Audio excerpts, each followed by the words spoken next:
Welcome back to Tanya in 5. Today, we recap letter 24 in Book 4 of Tanya, Iggeret HaKodesh.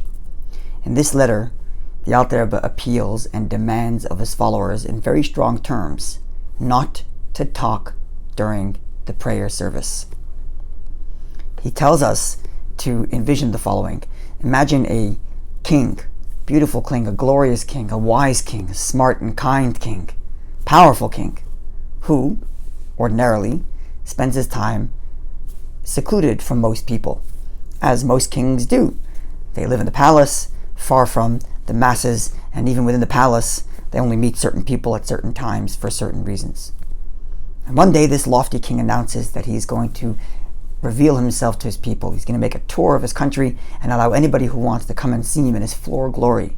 He'll be dressed in the royal regalia with all of his entourage, and everybody can come and gaze upon the grandeur and glory that is the embodiment of the king himself, the sovereignty of their nation. And behold, everybody comes out to see him, everybody's very excited and watching, and here there is one fellow who's standing there with everybody else, and while everybody else is gazing upon this magnificent sight, he turns to his friend and just has a chat. He's not talking about anything derogatory per se, not talking negatively about the king or anything like that. He's talking about important things, family, business, and whatnot. But now? You have to talk about it now? Everybody else in the crowd is watching the king, and they'll look at this fellow and say, these are very important things to talk about, but there's a time and place for everything. The king is here. What are you talking about your own personal affairs for? Never mind the fact that people look at him as a fool. In some ways, this is disrespectful to the king. The king made himself available to you, wants to inspire you with his grandeur, and you're squandering the opportunity by chatting about your own personal affairs? This is extreme disrespect, to the point that one might be liable for capital punishment for such an offense. A rebellious indignation, chutzpah towards the king? Says the Alter Rebbe, the same thing is true of God every morning during prayer. The lofty and mighty king of the universe himself reveals himself at the moment of prayer. In heaven, prayer is a time when God is accessible, open, and revealed.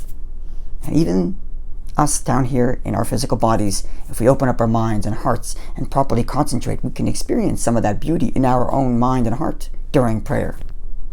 And here's this one fellow who, instead of engaging with the king who is revealing himself to him, he's chatting about his own personal affairs.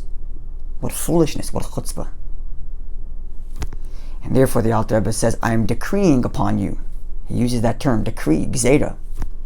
No one should talk from the moment the prayer service starts until the end of the last Kaddish, when the prayer is completely done.